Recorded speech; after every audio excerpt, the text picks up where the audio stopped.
Hello, you are listening to Talk the Line. I'm Jen Long. This is a podcast that we upload onto the internet every single Friday, pretty much, where I talk to musicians, sometimes a comedian.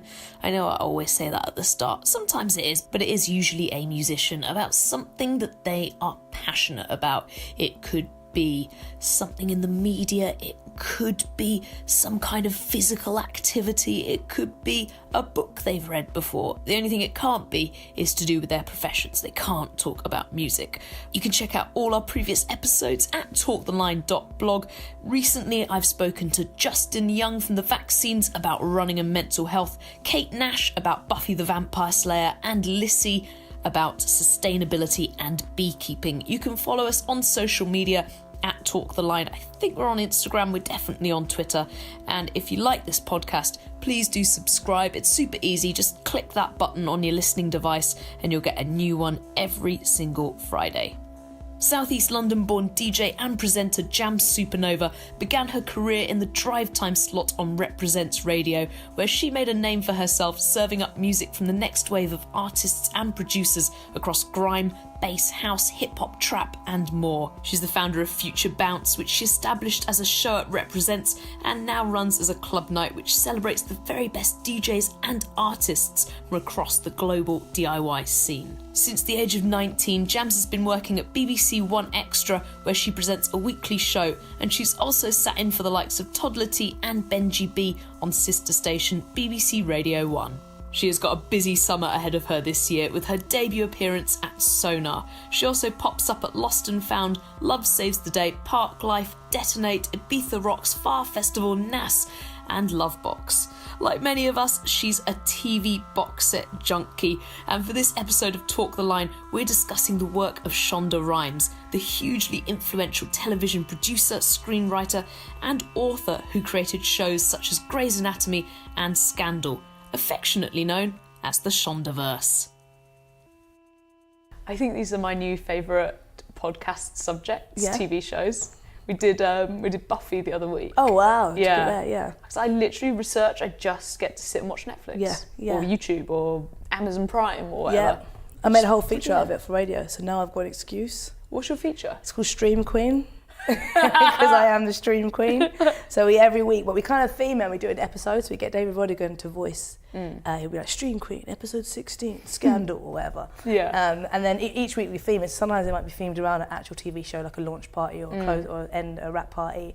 And then some weeks we might do like focus it on a genre. So we might do comedy or sci-fi thrillers or whatever. That's so cool. When you sent through your list of my long list. Give us a little list of some of the TV shows we were talking about, and I was like, holy shit, when do you get anything done? Like, you have watched, and I was, how do you even remember? These lists were like, these are the TV shows I love.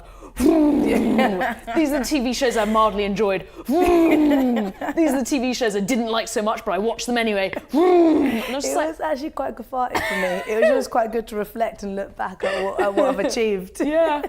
Because I just I can't even remember. People are like, what have you been watching? It's like when someone asks you what's your favourite, what new artists have you been listening to, and your mind just goes blank, and you're like, all I can think of is Nirvana. But that's partly why I wrote it, so it was for my own thing as well. Yeah. But it's the one time my brain switches off. When you're watching TV? Yeah, when I'm watching TV. It's TV or the gym, that's the only time I don't think. And you don't because I'm just always constantly, I can't really just concentrate on one thing. I've always got my phone, and I'm kind of half looking at Instagram or Twitter or my emails or something. Though I have to say, Scandal is probably the only thing that I have watched in years that has commanded my entire attention for the entire span of the TV show, because they talk so quickly and everything happens so fast. If I look at my phone for 10 seconds, I'm like, oh, I've lost it. I've lost. Yeah. It's crazy. So that's what I love about Scandal so much, is the way it's written. So do you know who told me to get into it actually? I was in LA for Coachella, I think it's my second time, and it must have been in about 2014 maybe. Yeah. And one of the girls out there were talking about TV shows and that, and one of the girls, she worked for Janelle Monáe's team. She was like, oh my God, girl, I'm so into Scandal. I was like, what's that? She was like, Scandal, oh my God, have you not heard of it, Kerry Washington? And I was like, no. And then that night when I got back, I was couldn't go sleep, jet lag or something like that. So I managed to find an episode online, and then I got really into it. Because it's also we're talking about like box sets and Netflix and that, but really we're kind of focusing on Shondaland. Shondaland, yeah. Shondaland. So Shonda Rhimes. Shonda Rhimes. So she's like this, American writer and director, and she's like the first black female to command a period of time on primetime TV. Really? So she started with Grey's. So on a Thursday, it's called Shondaland. So it's like Grey's Anatomy, into Scandal, into How to Get Away with Murder, all in one run. On ABC? Yeah, on ABC. That's massive. Yeah, and I think now Netflix have actually bought Shonda. Yeah, they have. I saw that. They've done like a development deal or something with her, so all her future TV shows will be exclusives to Netflix. Which is massive. Yeah, so she's like this big deal, and I didn't really know much about her. And then I got into Scandal, then I got into How to Get Away with Murder. Grey's Anatomy is not for me, just doctors, it's not really my thing. But I read her book, and she's got a book called The Year of Yes, and it's basically... Oh my God, can we just spend a minute on that title? The Year of Yes. The Year of Yes. Isn't that so Scandal good. Though, isn't it? That fits, that sounds Scandal, doesn't it? Yeah, that sounds really like does. something Olivia Pope would say. This is my Year of Yes. And it's basically her, because she's really shy, and even though she writes all these things, all this writing comes from her being really reclusive and really sort of introvert. So the Year of Yes was all this success was happening to her, but she was too shy to like actually engage in going to parties and meeting people and falling in love. And she's adopted 2 kids. She's adopted 2 and had a third. Doesn't want to get married, really unconventional. Doesn't want a partner. Doesn't want to get married. Amazing. So the Year of Yes was basically charting. Surrogate. Sorry, that's the word I was thinking of. That's it. Yeah, it's a chart in her year. But what I loved about the book is that she writes how the characters speak. So now I kind of get it now. It all makes sense, like the long monologues and how they go back around and come back. Because Scandal and How to Get Away with Murder, the sort of central characters in both of those are incredibly strong black women. Exactly. Which is really refreshing to watch on TV. I mean, it's refreshing to watch just a strong woman take the lead, but strong black women. There's not many other TV shows that have that as a lead character. I mean, I don't... And not on primetime TV. And it's like, they touch on race, but it's not about race. It's not about them being black females. It's about them being strong characters. Incredible characters. Yes. Yeah. Terrifying.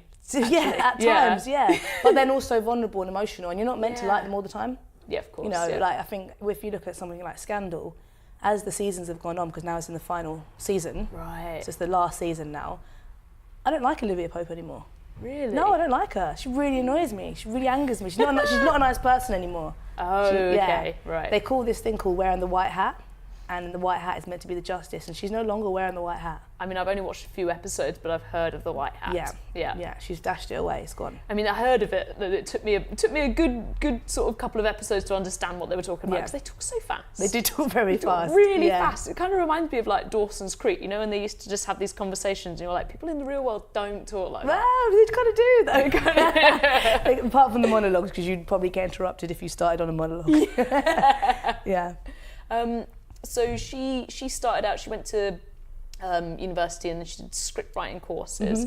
I read that she was doing part-time day jobs to kind of pursue her career in Hollywood. She seems to have had a lot of shows turned down as well. So she's obviously, it's not like you hear those stories about people who've they come straight out of uni and they get their first script accepted and they're working with all these amazing people and it's all positives. But when I was doing a little bit of research into it, it seems like she's had as many knockbacks as she's had successes, which is kind of makes me like her even more. Yeah, 100%. I think you kind of buy into, because everyone experiences that. I know, most people, not everyone's like, I just fell into it. So I think you kind of respect her a lot more for it.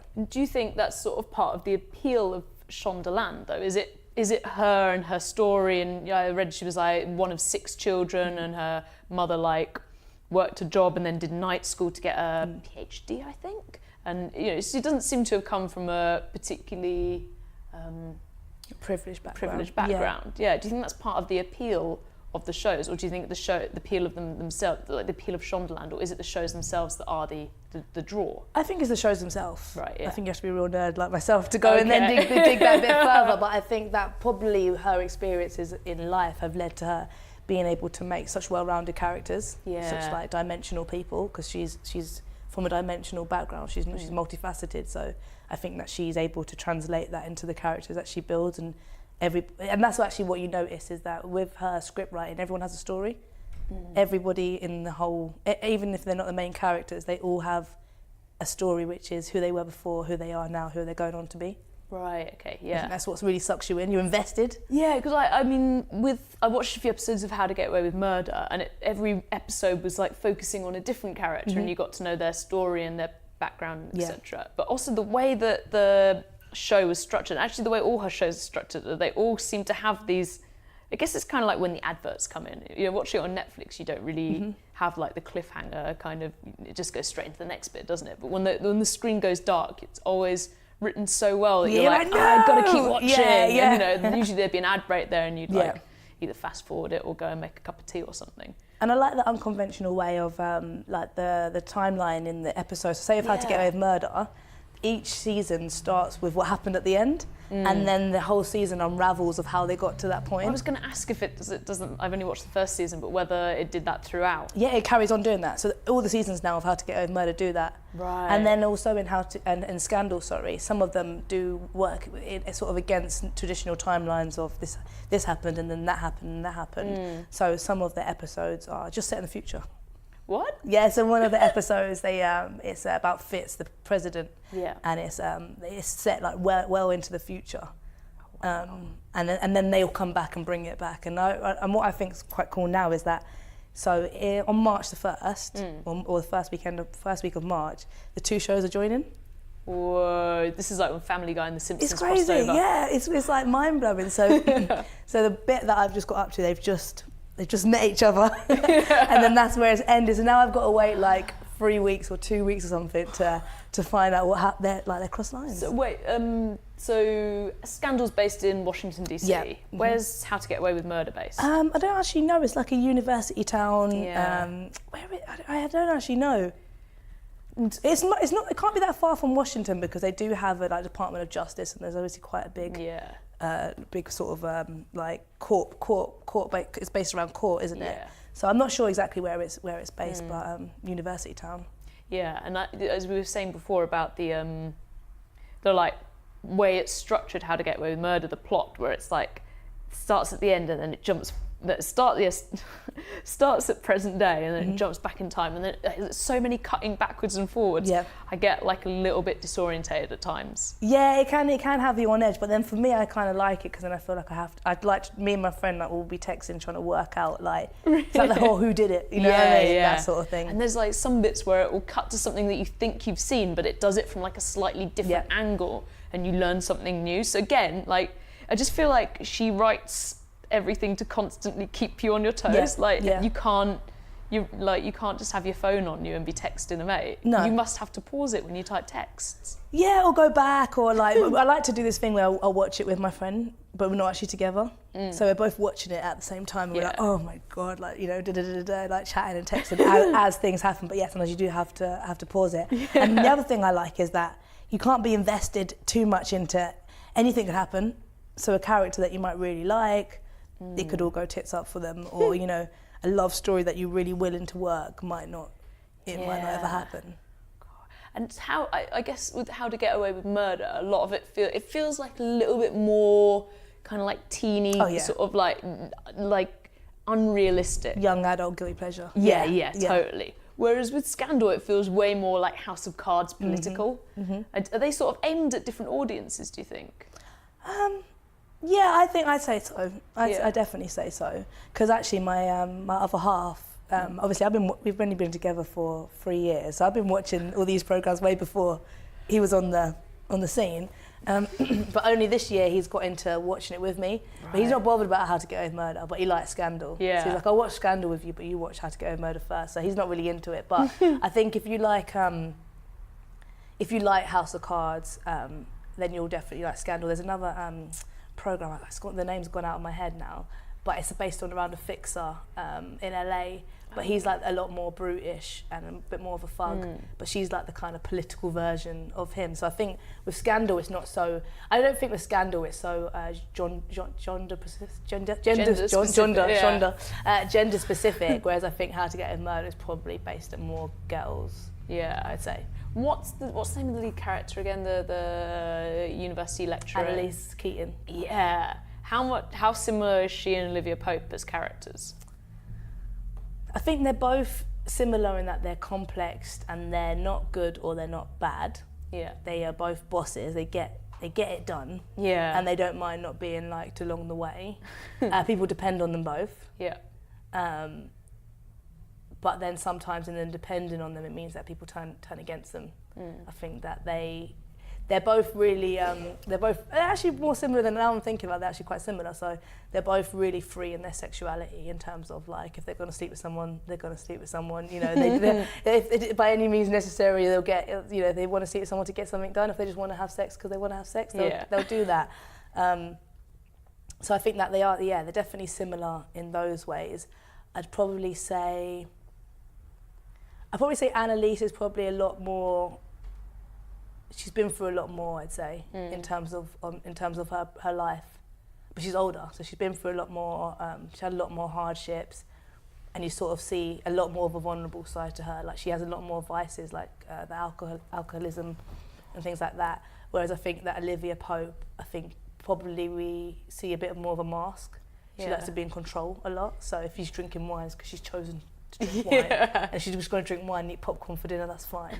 She chose it. Do you know what I mean? Yeah. So I think that's where they differ. I say, but I definitely think that in terms of like justice and who's a nicer character, I think Annalise is less about herself and more about others. Whereas I think actually Olivia Pope maybe started off like that, but I think she's more about herself now. She's more manipulative. Yeah, beige, dirty brown. Yeah.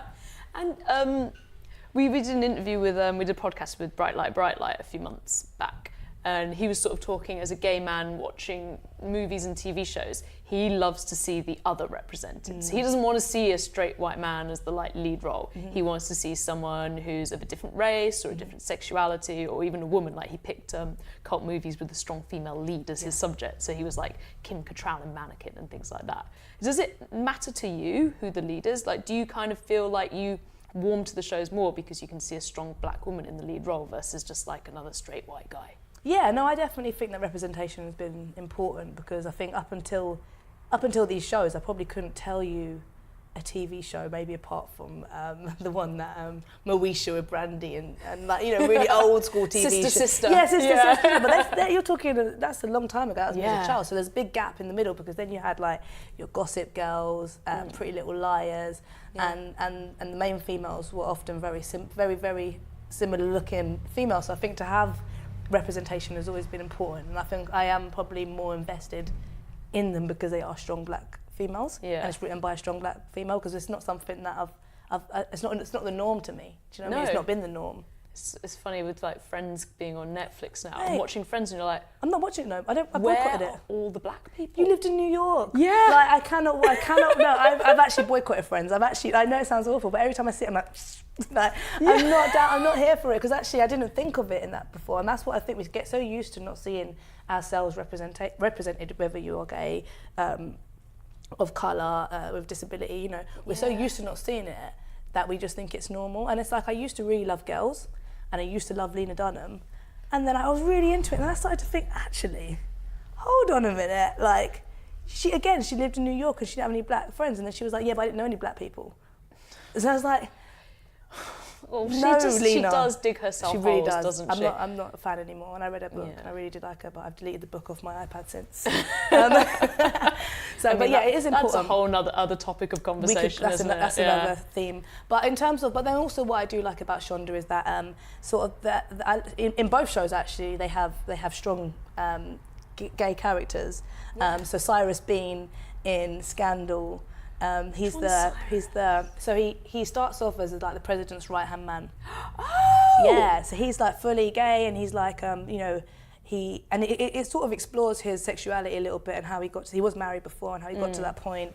But he's an open gay man in the White House, and I love that. Oh yeah, that's and then in Scandal, in How to Get Away with Murder, you have two students that are in together, and they're going to get married and things like that, and it's just normal. Yeah. Oh, that's they're cool. not gay characters, they're just characters that are gay. There was like one guy in the episodes that I watched who was like sleeping with a hacker to get information. Yeah, I know. But there was like a weird bit where he like had a thing at boarding school with the girl's fiance. and the guy hadn't told the girl, and she was like, she made such a big deal out of it. Yeah. My partner and I were like, literally, what is the issue? Like, she was like, you lied to me. Yeah. Like, but I think like that's just, it's cool that they're having that as a conversation on screen. Exactly. Yeah. With the way that because it's definitely structured, the episodes, even where the ad breaks are, like everything is structured for binge watching or for like cliffhanger one. Like you can't watch one without really wanting to know what happens next. So this is what I do, right? I watch it. It's really annoying. That's the only thing that annoys me about being weekly. Because I've always watched them both on a weekly basis. I've never had the chance to like binge. I'm jealous actually of anyone that does get the chance to binge. Like, who was I talking to the other day? Because the earlier How to Get Away with Murders are on Netflix, and someone was like, "Oh, it's only up to season 3." I was like, "No, it's not." And they were like, "What? There's a whole nother season." I was like, "Yeah." They were like, "Oh my gosh!" Like, and I was jealous that they had that moment. So I'll watch a Scandal, How to Get Away with Murder, and then the first thing I'll do after is I'll read the recaps, just in case I missed anything. Yeah. And then I'll go on, just in case. So I know, just so I know that my analysis is same as like the fan theory, so I'm on the right track. Oh, there's fan theory. There's fan theories, yeah. Oh, amazing. And then I'll watch the teaser, or the 30-second teasers of the next episode, and then I'm like, that's like my sort of rituals. I'm in. And why do you think you never really got into Grey's Anatomy? Have you ever watched any? No. No, just because it's like... It's just not my thing, just I don't not think. Your thing. Yeah. Maybe I should try it out, but... kind of feels like a bit before my time a little bit as well. So you're talking to us right now with your ankle in a cast. Yes. So did you you're in an accident, and I guess you spent most of the Christmas months just on the sofa, not able to do much. Yeah. Did that sort of enable your indulging in box sets more than usual, or did you exercise restraint? No, I did. Sometimes I'll dabble a little bit more in the daytime when I wouldn't have before. But it hasn't made me watch anything, more than I would have over the Christmas period anyway. But actually, over the Christmas period, I probably would have been seeing a lot of people and being really sociable because I couldn't move. I definitely watched like all of Black Mirror in 2 days. Wow, oh my God. Yeah, no, how can you do more than one episode a day? Well, it's doable. Yeah, it does mess with your mind a little bit, but it's definitely doable. So I did watch a lot over the Christmas period, and like, a lot of the Netflix films. Yeah. Like what happened to things that no one even knows are there. Like What Happened to Monday, which is great, by the way. Okay. Bright, I watched that.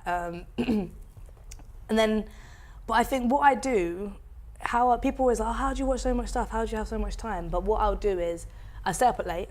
That's one thing. Yeah. So if I get back from DJing or something like that, I need something to wind down. And I've always been like that, because even when I used to produce radio, we'd finish at like 4 a.m. Yeah, I always used to go home. We used to be on the radio around the same time. Yes. And I would go home and you would just still be in the studio. Yeah, so when you get home, it's like you've got to wind down. So I would go home at like 2 or something and you would still be there. I know, yeah, just putting in the graph. So I've always been a night owl anyway, but I need to wind down when I get home. And then now, because I travel for work and for DJing, I got like Netflix on my phone. So I'll download the TV shows that I want to watch, and then that'll be my travelling time or flying time. So there's ways of getting around it. So I do have a life, a real life. But yeah, so going to bed late and on the move. So outside of Shondaland, what are the other like box sets that you have absolutely loved watching on? Oh God, that was a loud motorbike. What are the other box sets that you've absolutely loved watching? Well, I wouldn't say I loved it, but I finished it because I had to do it. And someone said it was as good as Game of Thrones, so we thought we'd give it a try. It's not, but I did watch Vikings. I love Game of Thrones. Yeah, I love Game of Thrones. I'm really upset that sorry, we're not talking about they said it was as good as Game of Thrones. I just caught up. Yeah, they lied. They said it was like Vikings. better. It's on Amazon Prime. Right, okay. They were like, it's better than Game of Thrones. You should watch it. So it's not. No. But I did enjoy it. Vikings is good, but it's not the best. It's kind of good. It's so rubbish that you carry on watching it, and the accents are really poor. But you can get into it, and it's easy to binge watch. Yeah. Whatever else have I just finished watching? I like The Good Place. The Good Place. Yeah. So it's a comedy, like kind of sitcom vibes, like 20-minute episodes, and it's about these people that have died, and they think they've gone to heaven, but have they? Oh. Yeah, and Jamila Jamil's in it actually. Is she? And she plays herself very well. She plays Jamila Jamil? No, but she plays a character that is just like herself, and it's bizarre, but she's a really good actress, like playing herself. So yeah, I've been watching that. Is it American? Does she live in America now? Yeah, she's in America. It's American. And then what else I watched? Oh, End of the Fucking World. Can I swear? Yes, you can. That's filmed where I grew up. Well, it's not filmed like a British, because I'm not really into like BBC dramas, ITV dramas. Yeah. I just find them a little bit stuffy. But the way that it's filmed is done really arty and really kind of like futuristic and forward thinking. And you know it was on Channel 4 before, nobody talked about it. No, Nobody heard about it. And if you read the blurb about what it says it's about, I think they really missold it. Like they were like, oh, girl and guy on a road trip and the guy wants to kill the girl. And that's it. And it's more than that, it's so much deeper than that. And I thought that actually, I'm going to say that's one of the best things I've watched in a long time. I'm halfway through it now. Yeah. I kind of ignored it when it was first on. So good. I did it in one night. Did you? Yeah. Whole thing? Yeah, whole thing. Yeah, I just watched it because someone told me that it was filmed in Camberley. So where is Camberley? It's in Surrey. Okay. So that's where I grew up. And there are some of the roads where, you know, when you watch something and you're like literally not even concentrating because you're just looking at the background and being like, where is that? And I was That looks like it could be like some way out in America, like, It really like does, regional doesn't America. it? I literally only know this because like, a friend from school put it on Facebook saying this was filmed in Camberley and Windlesham, and I was like, oh wow, Really good. I think the acting, the kids. I love that kids in boy. He's been in other stuff. He's been in Black Mirror. And he plays really awkward, socially awkward people really well. He's in it. And then just everything about it, the way it's shot, the music, their dialogue together. Yeah, it's cool. And it's like proper dark humour. And she's got a jacket just like mine, actually. Look, that's my... Okay, yeah. I did think that was the thing like that I really enjoyed. Yeah, she's really good. Whoever that actress is, I'm into it. I think that TV show is really good. And I'm really annoyed because everyone's like, oh yeah, but I read the blurb, and I was like, no. And I'm like, no, like please watch it. So that's been really good. Yeah. And then I've just finished literally last night. It's called Manhunter Unabomber. Manhunter Unibomber. Unabomber. Yeah, so like it's one bomb. Yeah. Okay. Kind of. Yeah. Yeah. If you watch it, it'll explain. But basically, which one's this on? Netflix, Amazon? Netflix. So FBI. They're kind of in the early 90s, late 80s, and they're just kind of understanding psychology and how psychology affects criminals and why people do the things they do and how to get into the heads of criminals. Yeah. And they're basically trying to find someone that is sending bombs, and they've been chasing him for a decade, and they're trying out this new technique of psychology to catch him. That's smart. Really good. Cool. Is it fictional? I think so, but it might be based on. I think it might be based on some of the stuff that the FBI were doing around that time. Yeah, that's cool. And you said earlier that you've had a partner of 3 years. Mm-hmm. How do you balance having a significant other and box sets when you start watching something and they're like, "Oh, what's that?" No, it's really good. So they're like, "Oh, cool," and they start. And then once they've started watching it with you, they want to watch every episode with you. Yeah, I know, it's so annoying. It's really tough. Yeah.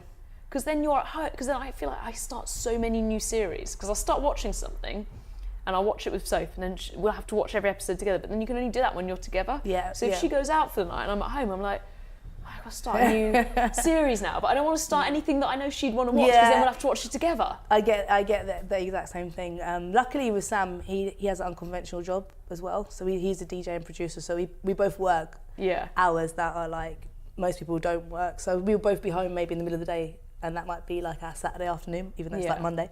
But you know what I mean? But then we might not be around on the weekends. Yeah. So we do get to watch quite a lot of stuff together, but it is annoying because it is like, oh, now we have to watch that together. So I have to really venture deep into Netflix or Amazon Prime to find stuff that, he won't like or we won't be into, so I can just have some stuff that when he's away, he's like, oh, did you miss me? I'm like, nope. Because I got to watch all my stuff. Like, what's the tactics around finding something that your partner isn't going to want to watch with It's hard. I think you just don't tell them. Really? Yeah, so I just, brutal, I watched the Underground Railroad, which is really good. That's another Netflix program, and that's based on the Underground Railroad that happened during slavery and like the slaves getting to freedom and stuff like that. And I just started watching it, and he was like, oh, I would have liked that. And I was like, yeah, I'm just going to carry on. You can catch up when you're ready. And so I just thought, I'm not doing that. I'm watching this on my own. Have you ever done a really boring DJ set where you've been like, I just watch a bit of Netflix while I'm here? No. I've never done, I enjoy DJing. I've never done a boring DJ set. Well, even if it's just like a half-empty room or... No, I was pretending I'm in my bedroom, no. But I love all the that's quite like, everyone's always like, oh, DJing's so lonely because, you get to your hotel room and no one's there. And I quite like those hours just before I go to a set where I can actually take time to get ready. And I might be there a couple of hours before, so I know I've got an hour to watch something. Yeah. And then start getting ready. So I quite like those times in the hotel room. Yeah, and in hotel rooms, they can be really depressing. They can be really empty sometimes. So I guess if you've got your own little series to delve into. Yeah, It kind of takes you out of the world of like basic travel. Get in bed lodge. quickly, like just chill out. Yeah. I once did a DJ set where I was so bored. There was like no one there. And so I just set up my laptop and I pretended that I was DJing off my laptop, but I actually just wrote some scripts. Oh, really? Yeah, for work. It's quite impressive, actually. That's really impressive. I just had like a CD on just, like auto cue. That's really impressive. Took auto cue off, so it was just playing. I was just there working. I think everyone thought I was like DJing off my laptop. I was just writing a script. That's really impressive. No, luckily I haven't had any gigs like that, no. Little tip for you if you're behind at work. Yeah. Take a few gigs. Don't take that advice. It's absolutely dreadful. And so because I got one of those little Amazon Fire Sticks one Christmas. Yeah, when we were too lazy to leave bed, so we just got one of those Fire Sticks to plug into the telly. Obviously got Netflix, because I don't understand how you can have conversations with other people in 2018 if you don't. And we recently got Now TV as well, because we got rid of our Virgin box. We just got one of those Now TV boxes. So we got the entertainment subscription on that. Like, when does it stop? There's so many different platforms, and each of them have like similar, but not exactly the same. How do you choose what to subscribe to? Well, I've got 3 things that I use. So now I'm into Amazon. Yeah. So I've got my Amazon Prime subscription going, and there's a couple of shows like The Man in the High Castle's on there, so that makes my life easier. Oh my God, I was at the gym before Christmas and I saw Rufus Sewell, who's like the big Nazi guy. No way. Yeah, and so I walked out the lift, and when you see someone and your brain doesn't register who they are. I know you get the feeling. Yeah. And I just got this feeling of like dire hate and terror, and I was like, and I couldn't figure out why this man was giving me these like shakes, and then I was like, oh, this why? It's just off The Man in the High Castle. It's fine.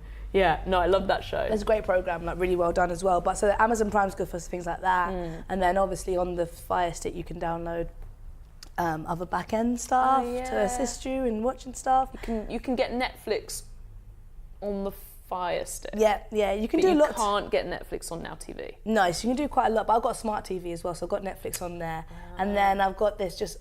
Basically, I'm not going to go too into it because I don't want to get arrested. But where there's a will, there's a way, and you can find anything. That's it. That's all I'm going to say. That's all I'm saying. Okay. Yep. Understood. Yeah. Yeah, because sometimes it's such a pain. We were watching Ab Fab over Christmas. Well, I was watching Ab Fab over Christmas, and then my girlfriend joined in. I did have like one cheeky night where she went to bed and I just stayed up watching like episode after episode. Brilliant. We were watching Ab Fab. We didn't realise, but we just like missed. We watched it on Netflix or something and didn't have the specials on it. So we watched it all and then we realised we missed like a chunk from the middle because there were like Christmas specials that weren't on there. Like, do you ever do research into shows before you start watching them to make sure are you like a completist like that, where you need to watch everything in order? It depends what it is, because I guess with like sitcoms you could join at any time. Yeah. Most sitcoms, but I guess most of the shows I watch are quite they are box sets. You know what I mean? They're not like EastEnders dip in, dip out. Yeah. Or just throw an episode, or Family Guy throw an episode on. They are quite rigid in that you need to know everything that has happened. So yeah, in that respect, I like to watch from start to end. And do you think that's specific to the Shondaland programmes? Do you think that if you're going to watch a Scandal or you're going to watch How to Get Away with Murder, do you need to, or even Grey's Anatomy? You haven't watched Grey's Anatomy. If you're going to watch How to Get Away with Murder or Scandal, do you need to start at the beginning? I would say so, because I think you need all the facts. Right. And I think that there's so many sort of like hidden messages and storylines that are running throughout and developments in relationships that you need to be aware as why that impacted the show so much, why that changes the dynamics of the show. So I think that I would recommend that if you are going to watch them, then definitely start at the beginning. Do you think that's a pro or a con of a box set? Like having those really inbuilt kind of storylines and having those themes that you can't just start 2 seasons in? Because I feel like that's become more of a recent thing. I don't know, maybe I'm just like because if you had Channel 4 or whatever, you'd choose a normal TV, then you'd have to catch up when you found out about it. Yeah. And there was no way, unless you went out and bought it on DVD. Bought the DVD. There was no way of or back in the day VHS. Right, yeah, there was no way of you catching up. Yeah. And even if it was on 4OD or whatever, or BBC iPlayer, it would only be there for a limited amount of time. But I think now, I kind of think that it's evolved as we've evolved as humans, I think, as well, and that whole on-demand thing and watching things when you want to watch them. And I think that you wouldn't pick up a book halfway through the book. You know what I mean? You'd want to read the beginning. But sometimes you have like a series of books. Like my girlfriend's been reading this series by Tom Holt, and she didn't realise, but she was like reading the 7th book in the series, and she got like halfway through it and was like, something's not quite right. Why and then don't I understand? She said it didn't even say it on the cover, and then she was like, oh shit. Yeah. I've like started halfway through a series, but she didn't completely realise. And I just feel like that's like some TV shows that you used to be able to do that with. I can't think of any examples. I just don't think they're made for that, because now, I mean, I was talking to an actress the other day, and where it used to be before about getting roles in films, now it's about getting roles in a really good TV show. Right. You know, like, and I think that now they make shows for binging, they make shows for box sets, they make shows for stories, and like for beginning, middle and ends, and for season 1 and for season 2. Do you know what I mean? I know what you mean. They're made differently now, the budgets are different. So with the actresses and actors are thinking about that differently as well. Like you'd rather be in like a Game of Thrones than be in just like a big Hollywood movie. Yeah. Well, because I guess the Hollywood movies are reserved for like the 10%. Yeah. Whereas actually you start to see, if like me, you watch a lot of things, then you start to see the actors and actresses popping up in the, you know, they live, it's like they live in crossover in Shondaland, isn't there? Well, they like live in Netflix land. They're just hopping around, you know what I mean? So I think there's more roles, and I think that, you know, someone like Jamil can go from being a TV presenter over here and then land herself in an amazing sitcom and completely change her life. You know, I think that's amazing. So I think in terms of like technology in the industry and how fast the internet is now as well, like I think it's actually crazy to think what it'll be like, because like now you can download a TV show, you know, on Netflix or on the iPlayer on my phone. I can download it in 2 minutes. Yeah, that's crazy. That's bizarre. I remember having to like, just to download an episode of Gossip Girl, I'd have to come back an hour later for it to buffer. Do you know what I mean? Like that's. Oh my god! And then Mum wanted to use the phone, and you were like, "Damn it, Mum!" Yeah, I mean, I'm talking about like if 10 years ago, it'd be like the internet then. Yeah. 10 years ago or 8 years ago. I suppose. Yeah, I'm thinking like 15 years ago. Yeah, I mean, when I had my one song on Napster, and Mum wanted to phone Gran, and it was like. Oh, so I think the way technology is moving so fast and so forward, I think it definitely has an impact on. Yeah.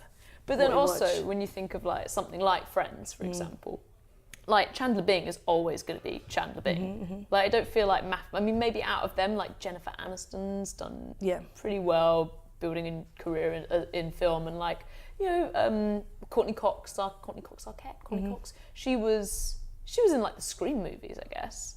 But I can't really think of much. I think Joey Tribbiani, what's his name again? Matt LeBlanc. Yeah. He had like a sitcom.